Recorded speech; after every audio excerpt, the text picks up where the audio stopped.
College वॉलेज में भी bunk मारे हैं आपने कभी? जी। क्या करने के लिए? तुम क्या कर रहे थे कॉलेज में? तुमने काहे के लिए बंक किए थे? मेरे कॉलेज में तो लड़कियां भी लड़कों जैसी थी। और भाई क्या हमारा छोड़ा। सीरियसली मतलब उठा लेती थी?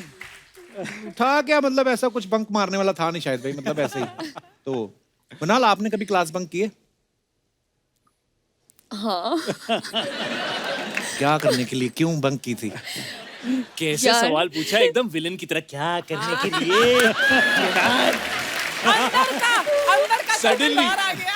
I've never seen this expression on Kapil before. अरे ये अभी तक तो ये हाइड करता था, आज पहली बार इसने अंदर के कपिल को बाहर आने दिया है। और साइड में पंकज सर बैठे, मैं क्या भूल गया ये पंकज सर भी कॉलेज स्कूल गए हैं, उनको भी सब पता है क्या क्या होता है। नहीं सर?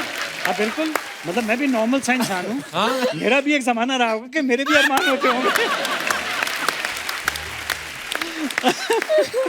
एक्चुअली बोलते कि अच्छा जब पंकज सर बैठे, अंदर से चाहे पंकज सर का भी दिल कर रहा हो कि मेरे से भी पूछो कुछ कॉलेज की बात है। कमाल है। मुझे अभी सडनली रियलाइज हुआ, हम सडनली जैसी डैड ने बोला ना मेरे भी अरमान थे, मुझे लगा but dad I don't want to hear आपके क्या अरमान थे। मैं भी शायद ओल्ड स्कूल बेटा हूँ। पंकज सर कभी ऐसा हुआ आप एयरपोर्ट पे कहीं जा रहे हो, किसी कोई फीमेल फैन आई हो आपकी, बड़ी तारीफ की हो आपकी कि वाह पंकज सर बड़ा अच्छा लग रहा है आपसे मिलके, कमाल के एक्टर हैं, सेल्फी लेके खूब इंप्रेस करके उसके बाद बोला हो कि शाहिद से मिलवा दीजिए ना 2 मिनट? ऐसा ये जो उससे पहले आपने बहुत सी बात नहीं की, कही ना कि आप बहुत अच्छे एक्टर हैं, वो है वो है। ऐसा सब कुछ कोई नहीं बोलता है, सिर्फ आके कहते हैं आप शाहिद के पापा हो, हाँ हैं, शाहिद से मिलवा सकते हो। And I feel very proud. नहीं, बिल्कुल सर, बिल्कुल। I feel very proud. ये dad is being very kind. मैं अपने एक्सपीरियंस से कह सकता हूँ, मैं जब भी कहीं भी जाता हूँ, चाहे मैं आपके शो पे भी आया हूँ, सबसे पहले बात डैड की होती है। और लोगों की आंखों में इतना रिस्पेक्ट और इतना प्यार होता है, और एक सवाल भी होता है कि तू कर पाएगा ना अपने बाप का नाम रोशन या नहीं, क्योंकि डैड ऐसे एक्टर हैं कि बहुत लोगों को प्यार है उनसे। और मैंने यही सबसे बड़ी सीख मेरी यही थी कि आप कहीं भी काम करें, चाहे आप टेलीविजन पे करें, चाहे आप OTT पे आजकल काम कर रहे हैं, या फिल्में करें या स्टेज पे करें, लेकिन अगर आपके काम में वो ताकत है तो आप ऑडियंस को अट्रैक्ट कर लेते हो, किसी भी प्लेटफॉर्म पे कर लेते हो। और फिर अगर आपका काम दिल को छू जाए तो वो सालों साल तक लोग याद रखते हैं। जैसे हमारी पर्सनल लाइफ में कभी कभी कुछ ऐसे मोमेंट्स होते हैं जो हम कभी भूलते नहीं हैं, अपनी फैमिली के साथ, अपने माँ बाप के साथ, अपने बच्चों के साथ। वैसे ही सिनेमा के अंदर एक ताकत है कि जो स्पेशल एक्टर्स होते हैं वो कुछ ऐसा उस मोमेंट में आपको फील करा देते हैं कि आपको ऐसा लगता है कि वो आपके साथ हुआ था और वो आपके मन में बैठ जाता है। राइट। डैड, आपको वो वाला इंसिडेंट बताना चाहिए। कौन सा? जो आप स्टेज पे डैगर फेंकते थे। You must tell everybody this one. ये सबसे पहले मुझे ये इंसिडेंट डैड ने बताया था। जब मैं इनसे पूछता था भाई एक्टिंग क्या होती है, क्या होता है, दिस वर्ड है ना, विलिंग सस्पेंशन ऑफ डिसबिलीफ, कि लोगों को लगना नहीं चाहिए कि ये फिल्म बन रही है, असल में हो रहा है, ऐसा लगना चाहिए। तो डैड ने मुझे एक किस्सा अपनी एक्टिंग के बारे में बताया था। Sir please. ये स्टेज के ज़माने की बात है। अच्छा, जब हम लोग थिएटर करते थे तो एक प्ले किया था हम लोगों ने, वॉइज़ेक नाम से। अच्छा जी। जॉर्ज ब्यूखनर का प्ले, बड़ा मशहूर प्ले है। तो जिस स्टेज पे हम लोग करते थे वो 20 बाई 20 का स्टेज था सिर्फ। अच्छा सो वेरी स्मॉल, और ऑडियंस 3 फुट के बाद बैठती थी। तो एक साहब थे जो काफ़ी थिएटर के क्रिटिक थे और बहुत रिसर्च वगैरह कर रहे थे एक्टिंग वगैरह पे। उन्होंने कहा साहब ये जो आप ड्रामा करते हो इसमें there is no aesthetic distance between the actor and the audience. तो मैंने कहा भाई ये तो सही नहीं है, मेरे ख्याल से तो होता है वो जो डिस्टेंस होता है। तो वॉइज़ेक का शो था, उसमें एक सीन आता है जहाँ पे वो कैरेक्टर, वॉइज़ेक का रोल मैं करता था, जो अपनी बीवी का कत्ल करता है। मतलब ऑब्वियसली कोई हाथ में चाकू नहीं है, लेकिन वो माइन था, उसने कत्ल किया, उसको फेंका, और फेंकने के बाद 3 फुट के बाद ये भाई साहब बैठे हुए थे। और फेंकने के बाद there is no knife in my hand, and I threw the knife and he put his legs up. So that was my answer to him के वो कन्विक्शन, वो बिलीफ, वो being there in that moment इतना strong था कि वो automatically aesthetic distance audience और character और एक्टर के दरमियान पैदा कर रहा है। बड़ा कुछ सर आपकी फिल्मों से बड़ा आप में, जैसे मैंने पहले कहा कि बहुत सीखा भी है लोगों ने, आगे भी सीखेंगे। मेरे को ऐसे मकबूल का, अच्छा सर मैं मकबूल कभी भी देख लेता हूँ, कितने भी बजे कहीं से भी कोई देख रहा हो तो बीच में से भी देख लेता हूँ। मुझे ऐसे पूछने का मन किया कि एक सीन था जिसमें नसीर साहब और ओमपुरी साहब कुछ बात कर रहे हैं और पंकज सर बैकग्राउंड में कुछ काम कर रहे हैं, तो उनके मुंह से डायलॉग निकलता है, कहता मानना पड़ेगा एक्टर बड़े कमाल हैं अब्बा जी। तो मैं कहा कभी मुलाकात होगी तो सर से पूछूंगा कि ये फिल्म में था कि उन्होंने आपकी परफॉर्मेंस देख के वैसे ही निकल गया। नहीं, ये फिल्म का हिस्सा था। अच्छा जी। ये विशाल साहब का लिखा हुआ डायलॉग था। वो उनके कैरेक्टर को रिफ्लेक्ट करता था कि कह कुछ रहा है, कर कुछ रहा है, करता कुछ और है। सो उस नज़रिए से, but very kind of you to say जो आपने अभी कहा। सर आपने जो छोटे छोटे नुआंसेस थे उसमें मैंने देखा है, पंकज सर जब आते हैं ना, जाते हैं कहीं मन्नत मांगने और तब्बू इनके साथ होती है तो कुछ बोलते हैं इरफान भाई को, मियाँ जो औरत होती है ना, कुछ तो बड़ा डायलॉग मजेदार बोला था। और फिर वो जो नाड़ा बांधते हुए आना, सर मुझे ये पूछना है कि आप कभी किसी को देखते हो ऐसे किरदार को कि ये कोई ऐसे चलता होगा, ये ऐसे करके इसकी बॉडी लैंग्वेज होगी, ये नाड़ा ऐसे बांधेगा, ये चीजें कहीं से मेरा ख्याल ऑब्जर्व है, करते हो आप? जो बेटा कहीं ना कहीं ऑब्जर्वेशन तो होता ही होगा जी। लेकिन जो कुछ भी आप किसी किरदार में भरते हो या लाते हो, वो स्क्रिप्ट का हिस्सा होता है। स्क्रिप्ट के बाहर से कहीं नहीं लाते हैं। तो ये मेरा मानना है। ये डैड ना, ये जब भी डैड एक्टिंग के बारे में बात करते हैं तो मुझे लग रहा है अभी हम लोग बेबी पूल में बैठे हुए हैं, वो छोटी डक्स के साथ खेल रहे हैं, and he is swimming deep into his characters. No, he's being very kind, but, his understanding I mean, to be very honest के अब अच्छा नहीं लगता कि अपने बेटे के बारे में आप बात करेंगे, कि बेटा आप बाप के बारे में बात कर रहा है इतने अरसे से, मगर आप बजाते खुद जानते ही होंगे कि पिछले कुछ सालों से किस लेवल का काम शायद करते रहे हैं और मेहनत भी करते हैं। हाँ, और उसके लिए I feel so proud as a father कि भाई ये 17-18 साल के थे जब मैंने कुछ ऑडिशन किए थे किसी एक सीरियल को बनाने के लिए। अच्छा जी। उसमें इन्होंने वो स्पीच उठा के डैड डैड डैड डैड मैं भी करूँगा कह के इन्होंने कहा, तो मैंने कहा कर दो भाई, तुम भी कर दो। तो इन्होंने वो किया था। उस वक्त भी मैंने जो मेरे आसपास लोग थे उनसे कहा था he has a very bright future. और ज़्यादातर डायरेक्टर्स इनको as a good looking boy के तौर पे शुरुआत की थी, बट मेरा ये मानना है बिल्कुल, his strength is in drama, his strength is in ability to act and to understand the atmosphere in which he is working. वाह। पर आपने बड़ी सही बात बोली शाहिद भाई, एक तो टैलेंटेड तो हैं ही, मेहनत बड़ी करते हैं अपने किरदार के लिए। अच्छा मैं सच्ची में बोला, मैंने शाहिद भाई से भी शेयर किया था, मैं कहा जब आप पिछली बार आए थे ना तो मैं कबीर सिंह की बात कर रहा था, मैं कहा मैंने इसका वो किरदार ऐसा मेरे जहन में बैठ गया ना, तो मैं कुछ यहाँ से उठा रहा था, मुझे डर लगा कि अगर ये नीचे गिर गया तो मेरे पीछे ना भागना शुरू कर दे, है ना, मतलब इतना। अच्छा कबीर सिंह की बात चली तो उसमें आपने देखा होगा कि ये क्यारा के साथ बाइक पर रोमांस कर रहे हैं, जर्सी में ये मृणाल के साथ बाइक पर रोमांस कर रहे हैं।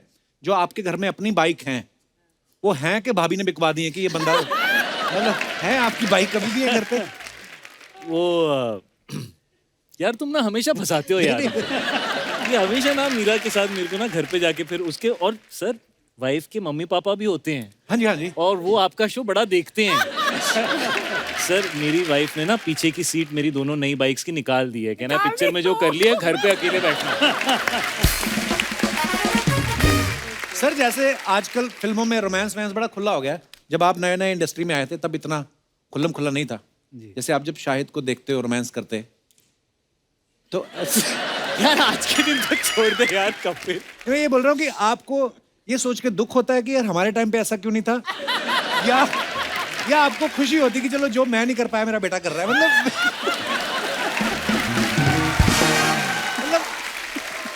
I mean. अच्छा, इसका थोड़ा सा ईमानदार जवाब जो है, ईमानदारी चाहिए सर। तो इसका थोड़ा सा ईमानदार जवाब ये है कि जिस तरह के कैरेक्टर्स हमें मिलते थे जी, उन कैरेक्टर्स में इस तरह का कुछ करने का अपॉर्चुनिटी नहीं होती।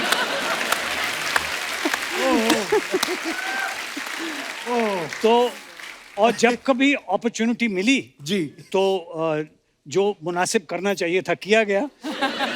मगर इनको जब मैं देखता हूँ तो उस वक्त ये होता है कि जो ये किरदार निभा रहा है उस किरदार के तहत अगर रोमांटिक सीन है तो ये उसको सही तरह से कर पा रहा है कि नहीं कर पा रहा, और कर पा रहा होता है तो उसकी सलाहियत को मुबारक देता है आदमी, उसकी किस्मत को नहीं। कि एक बार जोरदार तालियां हो जाए यार, वाह।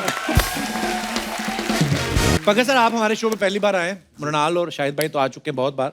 हमने एक सेगमेंट, जैसे आप अपने फैंस के लिए फोटोग्राफ्स या वीडियोस डालते हैं तो नीचे ना सर हमारी हिंदुस्तान की जनता बड़ी क्रिएटिव हो गई है, फनी कमेंट्स लिखने शुरू कर देते हो। तो कुछ कमेंट्स हमने निकाले हैं, हम आपको दिखाना चाहते हैं, प्लीज हैव अ लुक, दिखाइए जरा।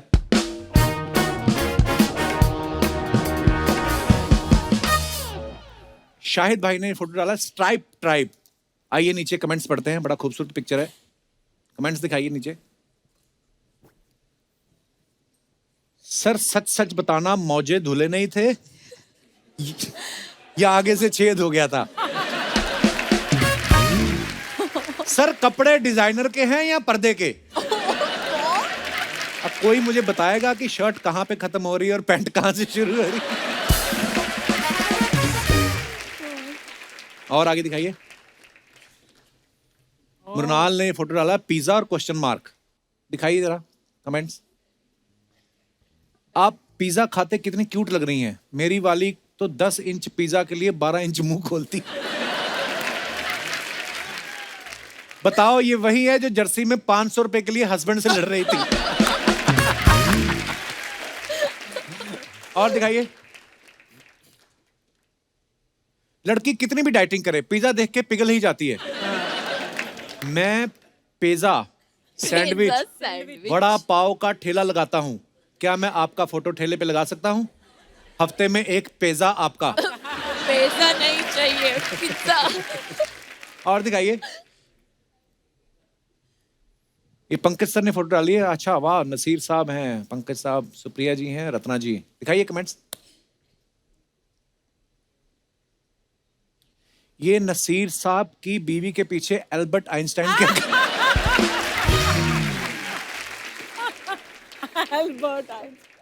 आदमी लाइफ में कितना भी आगे निकल जाए, फोटो में बीवी के पीछे ही अच्छा लगता है। और आगे दिखाइए। The beard game. शायद भाई ये क्यों बांधा हुआ है? To set the beard. Sir ये सेट करने के लिए हाँ कि वो- जी, जब आपकी बियर्ड ज्यादा लंबी हो जाती है। नहीं, पर आपने असली नहीं रखी थी कबीर सिंह में? नहीं, असली बियर्ड थी, लेकिन अच्छा, उसको उसको पूरा- सेट करने हाँ, के लिए। Right, right, right. नहीं तो वो ज्यादा फैल जाती है। राइट। दिखाइए जरा कमेंट्स। जब हर फिल्म में बीवी आपको किस करते हुए देखी।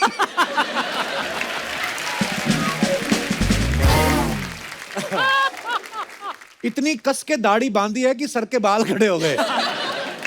आपने पट्टी बंधवा तो ली, लेकिन अब खोलने के लिए कैसे बोलोगे?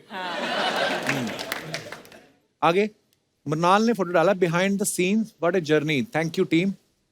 ये कौन सी पिक्चर का है मृणाल? ये लव सोनिया, ये फिल्म रैप था। एलए में शूटिंग हुई थी। हाँ, और मेरे कौन है ये एक्चुअली गोरा जो तुम्हें उठा के जा रहा है?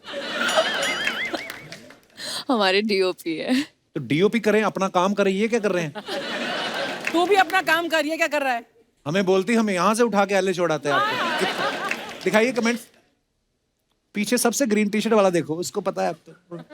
कैमरा वाला सोच रहा है इसने कैमरा तो कभी उठाया नहीं, लड़की के लिए तुरंत तैयार हो गया। देखो मैं ही नहीं, मेरे जैसे और भी बड़े हैं।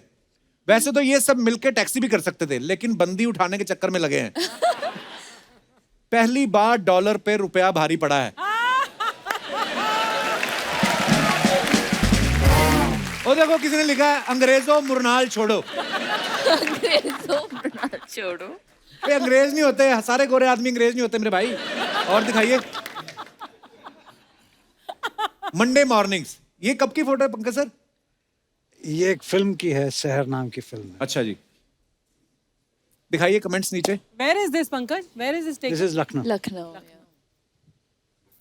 पंकज कपूर बी लाइक, अबे 10 किलोमीटर साइकिल चला ली, सीन कट कब बोलोगे?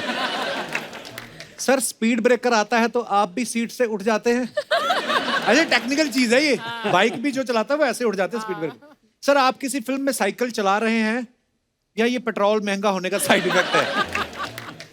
और आगे दिखाइए। Stay sharp, wait for it. Wow what a picture. दिखाइए कमेंट्स। नीचे साउथ में अच्छी फिल्म्स देखते हुए, इतना पैसा कमाते हो, घर में प्लास्टर क्यों नहीं लगवाते? और आगे दिखाइए। Nice. I have a serious love affair with print and stripes. Nice picture. Comments दिखाइए। मेरा नाम स्ट्राइप्स है, लोग प्यार से मुझे प्रिंट बोलते हैं। DM me your number. ये कपड़े आप ही के हैं या प्रेस वाला गलत कपड़े दे गया? आप ऐसे बैठी हैं या फिसल के गिरी हैं? कितना देखो टाइम है। मेरी मम्मी भी ऐसे ही बड़े कपड़े दिला देती है, कहती है अगले साल भी काम आ जाएंगे। है मेरे साथ। और दोपहरी, वाओ, ये प्ले कर रहे हैं सर?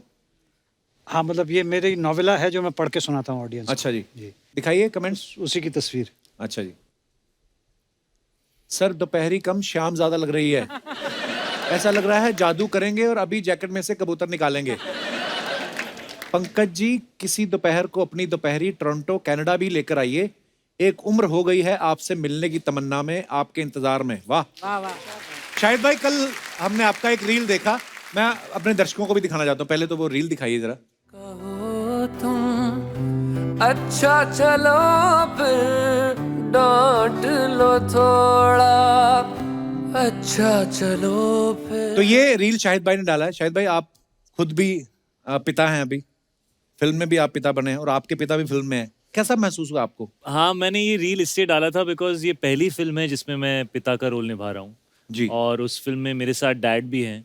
तो एक बहुत इमोशनल चीज़ है मेरे लिए इस फिल्म के अंदर कि डैड के साथ काम करने का मौका मिल रहा है। और एक्चुअली ये कोविड के टाइम जब हमने ये फिल्म की थी, तो पहली बार जब सब रुक गया था कोविड के बाद, तो उसके बाद पहली बार हम बाहर निकले थे एज फादर एंड सन, हम साथ रह रहे थे और हमें साथ में वक्त बिताने का मौका मिला। सेट पे प्रोफेशनल रहते थे, लेकिन सेट के बीच में मेरे फेवरेट टाइम से जब हम साथ में लंच खाते थे, स्पेशली देहरादून में जब हम लोग थे, we used to get some time to eat together and talk to each other. Dad का कमरा मेरे पास होता था। कुछ बार हम लोग उनके कमरे के नीचे एक गार्डन है, वहाँ पे डैड कॉफ़ी पीते थे, मैं उनके साथ बैठ जाता था। अच्छा। और एट द सेम टाइम मैंने एक फादर का इमोशन इस फिल्म में प्ले किया है। तो कहते हैं कि जब आप बेटे होते हो तो आपको हमेशा ऐसा लगता है कि पापा ऐसा क्यों सोचते हैं, मम्मी ऐसा क्यों सोचती हैं, कोई मुझे क्यों नहीं समझता, मेरे पॉइंट ऑफ व्यू से क्यों नहीं देखते। लेकिन जब आप एक पेरेंट बनते हो तो आई थिंक तभी आपको समझ में आता है कि जो माँ बाप एक बच्चे के लिए फील करते हैं, वो तभी आप समझ सकते हो जब आप कोई पेरेंट बनते हो।